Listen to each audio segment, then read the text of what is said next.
You ever wondered what life is like as a fireman? Sioux City Fire Rescue started a podcast named Before the Tones Drop. KCAU-9 photographer Kenneth Kroll got to sit down with that group of firemen who helped tell stories of first responders.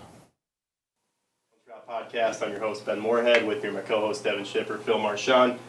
This is episode 2. That's probably one episode further than I thought we'd make it, or anyone else thought we'd make it. So the idea for a podcast kind of came one day as we were just kind of hanging out, talking, and we were like, this would be a really good idea for a podcast. And it was something that we kind of kicked around for just months and months and months until finally one day we were like, we should do something with this. And a couple of the guys brought this idea to us as we were talking about some challenges we were having with recruiting and some challenges we were having with getting some messages across both internally and externally. There's a lot of great stories, and not from me. I haven't been around the longest, but as a young guy, there's nothing better than sitting around and hearing some of the older guys talk and tell stories from whether it was funny stories or stories from fires or calls back in the day.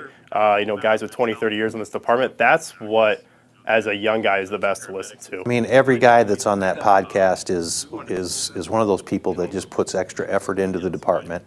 They have a lot of fun with it, and they have a lot of great ideas. They're open to other people's ideas as far as who to interview, what topics they should cover, things like that. We're doing this for the people we bring on and some of the guests, and to hear their stories. We're doing it for the department and for our people.